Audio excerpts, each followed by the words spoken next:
Nah, kalau teman-teman berpikir untuk pindah ke luar negeri, apa? Saya malah meragukan nasionalisme kalian. Sebenarnya yang harus kita ragukan itu bukan rasa nasionalismenya, tapi karena sistem yang membuat kita pengen pergi. Udah, kabur aja dulu ke Jerman. Ya mau kabur aja lah, jangan balik lagi.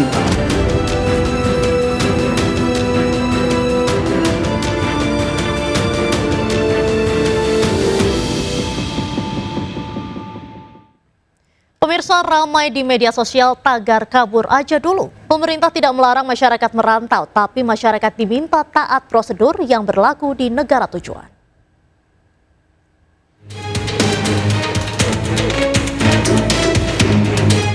Tren tagar kabur aja dulu ramai di media sosial, dampak dari keluhan sulitnya mencari pekerjaan di tanah air. Sejumlah pejabat kementerian pun buka suara soal tren ini. Wakil Menteri Ketenagakerjaan Immanuel Ebenezer mengeluarkan pernyataan kontroversial. Wamenaker tengah mempersoalkan hashtag tersebut. Immanuel Ebenezer bahkan mempersilahkan para pekerja warga negara Indonesia yang ingin bekerja di luar negeri. Biarin lah hashtag apa-apa, masa hashtag kita peduliin. Iya, terakhir dari Kemenlu menyatakan kalau ya nggak masalah itu hak dari setiap warga. Kabur aja lah, jangan balik lagi. Warga pun turut sumbang suara akan tagar kabur aja dulu. Mereka meminta pemerintah lebih memperhatikan suara rakyat.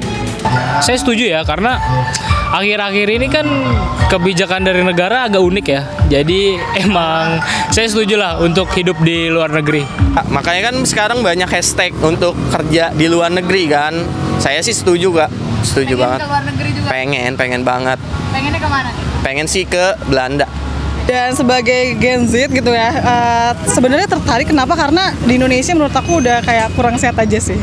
Ya dengan adanya negara yang makin lama makin kayak begini juga ya, daripada kerja di sini kerjanya juga berat, gajinya juga nggak sesuai, mendingan kan kita kabur aja dulu gitu ya, untuk tahu di sana gimana ini. Tapi kalau pengen ke luar negeri, pengennya kemana Kak? Aku maunya ke Jepang.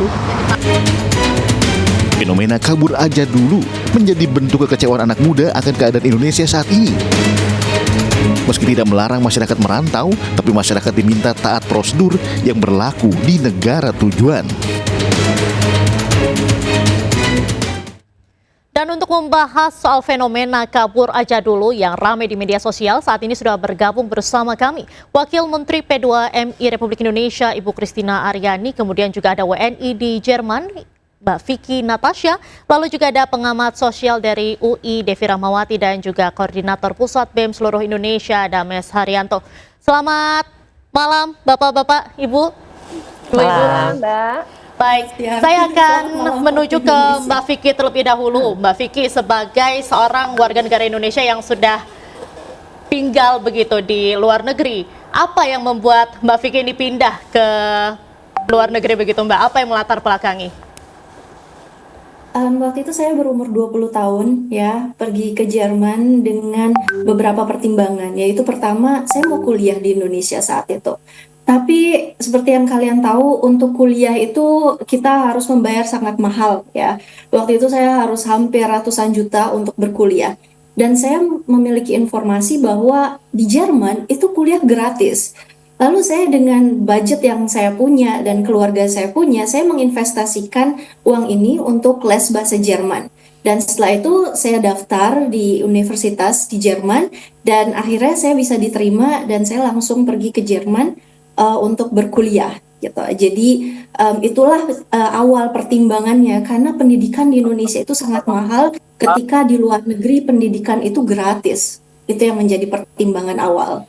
Baik, Mbak Vicky, tadi kan juga disampaikan pada video Anda yang beredar di media sosial bahwa ada sistem yang bermasalah di Indonesia. Sistem apa sih Mbak yang dirujuk menurut Mbak Vicky ini yang bermasalah? Menurut saya yang pertama pendidikan. Ya, pendidikan adalah sebenarnya sebuah akses yang harus bisa dinikmati oleh seluruh masyarakat di negaranya. Ya, di sini dari mulai kindergarten, sekolah SD sampai kuliah di sini itu gratis.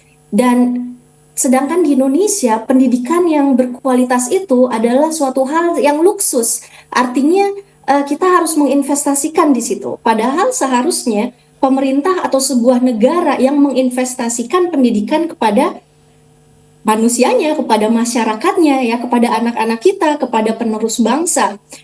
Sistem pendidikan itu yang salah. Dan yang kedua, setelah orang atau masyarakat Indonesia yang telah berkuliah atau menginvestasikan pada pendidikan, dan ternyata setelah masuk ke lapangan kerja mereka juga tidak mendapatkan apresiasi dalam bentuk tidak ada pekerjaan yang bisa untuk semua, yaitu dengan pembatasan usia misalnya, atau dengan harus berpenampilan menarik misalnya, atau harus sudah punya pengalaman X, Y, Z berapa tahun untuk bisa berkarir, ya. Dan seperti itu sebenarnya di Jerman adalah hal-hal ilegal, itu karena diskriminasi, dan itu juga karena kita harus memilah-milah juga gitu ya. Nah, Mbak Vicky, menurut Anda tren kabur aja dulu ini hanya bercandaan atau bisa jadi menjadi kenyataan begitu ramai-ramai pindah? Itu sebenarnya kabur aja dulu adalah sebuah curhatan dari hati. Kalau misalnya kita melihat kabur, itu asosiasinya apa? Melarikan diri. Kenapa kita melarikan diri? Itu karena kita merasa tidak nyaman, kita merasa tidak disejahterakan, kita tidak merasa diapresiasi, ya, di suatu negara. Dan akhirnya ya udah, karena kita merasa tidak diapresiasi, tidak bahagia di situ, akhirnya kita keluar, ya, akhirnya kita kabur atau melarikan diri. Itu asosiasinya. Jadi sebenarnya itu hanyalah jeritan atau suara hati kita bahwa, hey, saya tidak merasa aman di sini, saya ingin pergi, seperti itu, menurut saya. Baik. Nah, saya mau ke Mas Herianto. Mas Herianto, tadi kan sudah kita dengar nih bahwa sektor pendidikan juga jadi salah satu concern. Nah, di Jerman kuliah tuh gratis. Mas kan sebagai seorang ketua BEM, jangan-jangan mendengar kuliah di Jerman gratis nih malah pengen pindah juga? Ya, kalau kita menanggapin isu sekarang yang familiar tagar kabur aja dulu, ini sebenarnya sebuah tagar penegasan buat pemerintah. Karena dalam aspek kita lihat kebijakan ekonomi belum berpihak ke masyarakat, khususnya ini penegasan anak-anak muda, ya. Kemudian aspek pendidikan, kemudian lapangan pekerjaan, dan bagaimana transparansi pajak-pajak masyarakat itu belum secara terbuka oleh pemerintah. Hal inilah muncul tagar bahwa penegasan sebenarnya itu sebagai simbol kekecewaan. Termasuk saya sekarang kabur aja dulu. Asal saya kan Lombok, sekarang saya ke Jakarta. Artinya ini tagar kabur aja dulu itu adalah sebuah proses bagaimana kita menemui hal-hal baru untuk bagaimana kita invest melatih skill dan sebagainya. Kalau kita belajar berkaca dari sejarah, bagaimana B.J. Habibie dulu mengeluarkan ide dan pemikirannya untuk membangun bangsa, itu tidak diterima oleh bangsanya sendiri. Dan oleh sebab itulah B.J. Habibie kabur ke Jerman. Kaburnya ke Jerman menginovasikan bagaimana pemikirannya. Dan ketika bangsa dan negara membutuhkan dia hadir untuk menginovasikan bagaimana keilmuan-keilmuannya di luar. Begitu juga harapan anak-anak muda kan sekarang, kenapa ngangkat Tanjuk itu? Mungkin belajar dari historis itu. Baik, tapi yakin nih Mas, kalau misalnya kita pindah ke luar negeri tuh bisa sesukses itu karena tinggal di luar negeri, bahkan juga harus berjuang sendiri, itu kan juga susah. Ya, kalau kita berkaca dari pengalaman dan faktanya, ya, rata-rata orang-orang yang keluar adalah orang-orang sukses. Kenapa hal demikian? Karena sistem di luar itu mungkin mengatur bagaimana jalur-jalur kesuksesan anak-anak muda, terus lapangan pekerjaan dan pendidikannya itu emang disupport. Sedangkan bahasa kita kan ini kan belum stabil. Nah, sebenarnya kalau kita bahasakan apakah cinta atau tidak dengan bangsa kita jauh lebih cinta. Nasionalisme kita jauh lebih kuat. Namun dengan sistem ini yang mengajarkan kita untuk kabur aja dulu keluar. Baik, saya mau ke Bu Christina Aryani. Bu Christina, bagaimana nih Bu melihat fenomena kabur aja dulu yang saat ini sedang ramai di media sosial, Bu? Ya, Mbak, kalau kami sih melihatnya sah-sah aja ya, nggak masalah gitu ya, bermigrasi ke luar negeri, mencari penghidupan lebih baik, mencari pengalaman, peluang, dan lain-lain. Ini kan hak semua WNI. Dari zaman dulu juga 1800 juga warga Jawa itu udah ada yang migrasi ke Suriname, jadi ini bukan sesuatu yang baru. Tapi yang kami ingin sampaikan adalah jangan kemudian kekecewaan, ketidaknyamanan ini kemudian menjadi alasan untuk pergi tanpa kejelasan, tanpa mengecek informasi. Sampai hari ini dengan begitu banyak kasus penipuan kerja ya di Kamboja, judi online, online scamming dan lain-lain, kita kan udah boleh dibilang bosen ya dengar kasusnya ya, udah sering banget. Jadi semua orang pasti tahu. Tapi kok kenyataannya tetap aja masih ada yang tergoda untuk pergi gitu. Dan kebanyakan anak-anak muda. Apakah tidak melihat, apakah tidak Google dulu gitu ya, gimana kerja di Kamboja dan lain-lain. Itu satu hal. Saya mau menyoroti soal negara-negara lain. Jadi ada banyak negara tentu dengan karakter yang berbeda. Contoh misalnya di Malaysia, penduduknya kan tidak sebanyak Indonesia. Untuk perkebunan sawit kebetulan warga lokalnya tidak mau mengerjakan, sehingga itu menjadi peluang untuk warga Indonesia nih, banyak dari NTB, dari Sulawesi dan lain-lain bekerja di perkebunan sawit di Malaysia. Demikian juga dengan Jerman, tadi diangkat Jerman. Jerman ini kan aging population, tingkat kelahiran juga rendah. Nah, mereka ini sangat butuh yang namanya perawat, caregiver ya. Pekerjaan-pekerjaan di sektor kesehatan itu terbuka lebar. Dan kami pemerintah juga memfasilitasi melalui program G2G bekerja sama dengan pemerintah Jerman agar lebih banyak juga masyarakat ya yang mungkin lulusan Stikes, Poltekkes dan lain-lain mereka bisa mengakses itu. Dari segi gaji ya memang tidak ada bandingan lah ya, itu fakta. Karena kan memang di sana pendapatan per kapitanya juga sudah lebih besar. Baik, Tapi Bu Christina, mohon maaf, kalau misalnya kita lihat juga dari alasan-alasan orang-orang yang memilih untuk kabur aja dulu, ini kan untuk mencari kesempatan pendidikan dan lapangan kerja yang di Indonesia ini dirasa masih kurang. Dari Ibu sendiri, pandangannya seperti apa? Ya, kita pemerintah terus ya, kalau misalnya dari Kemenaker juga mereka punya target memberikan pelatihan 1 juta orang di tahun 2025 ini kan untuk meningkatkan skill, untuk meningkatkan kompetensi. Dengan adanya persaingan pasar global udah nggak cukup memang Mbak untuk pekerjaan yang biasa-biasa saja. Dan kebanyakan kan juga anak muda kita nggak mau lagi mereka bertani, nggak mau lagi jadi nelayan kan. Nah tentu harus perlu keahlian yang lebih karena jumlah kita tadi banyak. Lapangan pekerjaan mungkin terbatas saat ini atau spesifik di sektor-sektor tertentu membutuhkan ekspertis yang berbeda sehingga mungkin dirasakan sulit bagi adik-adik yang baru lulus dan lain-lain. Nggak ada yang salah untuk pergi keluar misalnya untuk menimba ilmu lagi atau bekerja di luar negeri dan ketika kembali pasti ekspertisnya sudah lebih dihargai. Contoh soal saya pernah bicara dengan satu anak ya S3 dia ambil PhD di London untuk teknik pembuatan kapal selam. Ya terus terang kalau dia di Indonesia dia akan sulit karena kita belum bikin kapal selam gitu loh. Tapi dia specifically pengen ambil itu. Ya alangkah baiknya biar dia di luar dulu mengambil pengalaman, mungkin mindset juga bisa belajar lebih banyak ya dan itu bisa membuka akses ke tempat lain atau ke hal-hal lain yang baik tentunya. Baik. Bicara soal pengalaman, saya mau ke Mbak Vicky lagi. Mbak Vicky, selama ini pengalamannya di luar negeri seperti apa? Mungkin boleh diceritakan sedikit dan juga apa nih yang mau disampaikan dan juga concern-nya, terutama bisa disampaikan ke Bu Menteri juga, Bu Wakil Menteri kami.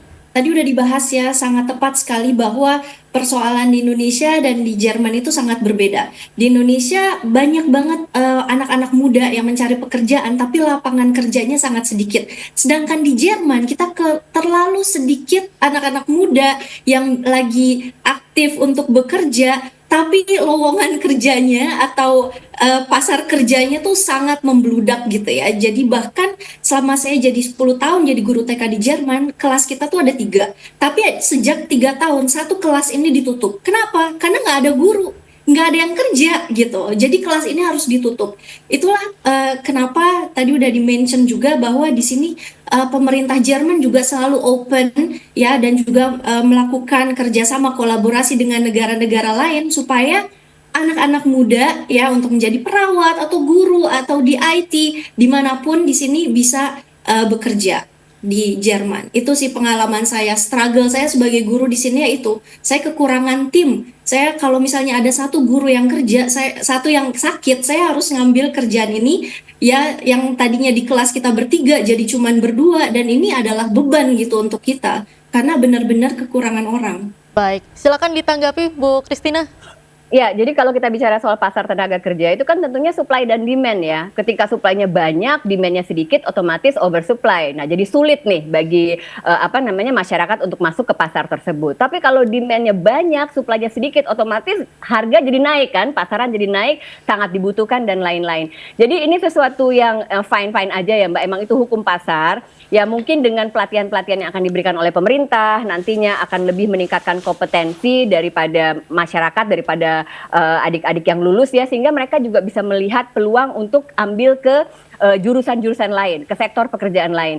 Kita itu kan sebetulnya kalau sebelum kuliah Mbak, kita tuh akan riset, ya kan? Kita akan riset gimana sih peluang kerja sarjana hukum. Dulu suatu waktu sarjana hukum tuh diminati sekali. Tapi kemudian karena semua orang masuk ke situ, akhirnya banyak pengacara itu udah pengangguran, banyak acara jadinya, udah sulit gitu. Jadi ya untuk menyikapi lapangan pekerjaan, kalau dari sisi kita sendiri, himbauan kami, tingkatkan kompetensi, dan peluang untuk keluar negeri itu terbuka. Tapi tolong berangkatnya sesuai dengan prosedur. Jadi Kementerian P2MI ini membuka banyak sekali peluang-peluang bekerja di luar negeri, Mbak.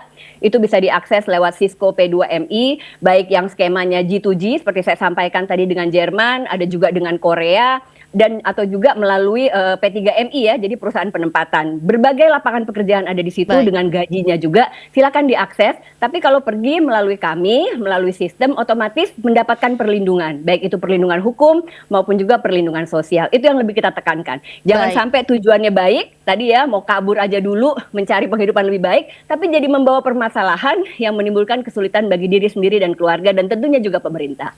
Baik, Mas Herianto, bisa dipahami nggak tadi yang disampaikan oleh Bu Christina juga? Mungkin ada yang ingin disampaikan, concern-concern apa lagi nih? Ya, kalau kita melihat apa yang disampaikan tadi memang kabur aja dulu memang harus ditaati ya prosedurnya ya. Karena kita negara hukum, barangkali prosedurnya harus ditaatin karena keamanan warga negara itu juga harus dilihat.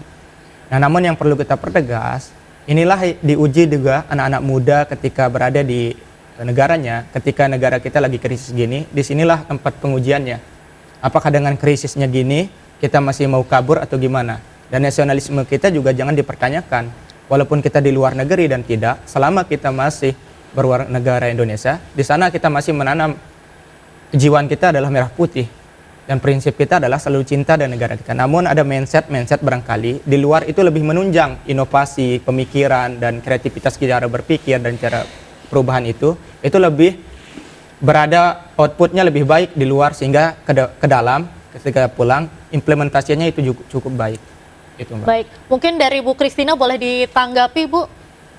Ya, jadi saya mau ingatkan juga bahwa kita punya 280 juta warga negara Indonesia penduduk ya. Jadi mungkin belum dalam posisi lah kalau pemerintah memberikan semua pendidikan gratis ya. Kita belum bisa secanggih Jerman yang penduduknya cuma 80 juta for example gitu. Tapi kan untuk yang tidak mampu itu ada program Kartu Indonesia Pintar dan lain-lain. Itu semua juga terus berproses. Itu satu hal. Di luar negeri juga ada yang karena orang sudah tidak ingin lagi memiliki anak ya, sampai diberikan uang gitu, diberikan insentif agar orang mau mempunyai anak. Jadi satu sisi teman-teman juga tolong pahami ya posisi pemerintah yang harus memperhatikan seluruh rakyatnya 280 juta ini bagaimana agar semua bisa mendapat pekerjaan. Tentu itu menjadi tantangan yang tengah diupayakan oleh pemerintahan saat ini. Tapi untuk teman-teman yang mau pergi ke luar negeri, monggo silahkan tolong sampaikan teman-temannya, lakukan sesuai prosedur sehingga segala sesuatunya bisa berjalan dengan baik. Kembali nanti pada saatnya mau kembali bisa berwirausaha atau mungkin ekosistem saat itu sudah lebih baik, teman-teman bisa mendayagunakan karyanya lebih banyak lagi di tanah air. Terima kasih. Baik. Boleh, mungkin saya mau ke Mbak Devi. Mbak Devi sebagai pengamat sosial melihat tagar kabur dulu aja ini seperti apa sih, Mbak? Ya, pertama memang generasi di peradaban digital ini diuntungkan. Ada banyak kegelisahan, ada banyak gerakan yang kemudian bisa dengan mudah menyebar kemanapun. Dalam konteks ini tentu tadi apa yang disampaikan oleh Ibu Wamen dan Mbak Vicky, itu dua hal yang menurut saya tidak ada yang berbeda. Artinya semua tegak lurus terhadap cintanya negeri ini. Kalau kemudian cinta hari ini bisa diwujudkan dengan berada di luar negeri, lalu kemudian nanti memberikan akses ke dalam, bahkan pendapatan, kita tahu pendapatan dari saudara-saudara kita, sahabat-sahabat kita yang di luar negeri itu sangat besar dan itu bukan hari ini tapi sudah lama sekali bagaimana kehadiran saudara-saudara kita di luar negeri itu membangun bangsanya juga lewat apapun yang mereka upayakan di luar negeri. Baik, kita tahan dulu Mbak Devi. Kita sebelumnya juga berterima kasih kepada Bu Christina Aryani, Wakil Menteri P2MI sudah bergabung bersama kami. Kami mendapatkan kabar Ibu akan ada kegiatan lain, tapi terima kasih sudah menyempatkan hadir di The Prime Show hari ini, Ibu. Sama-sama. Terima kasih. Dan pemirsa, kita akan jeda sejenak, tetaplah bersama kami di The Prime Show.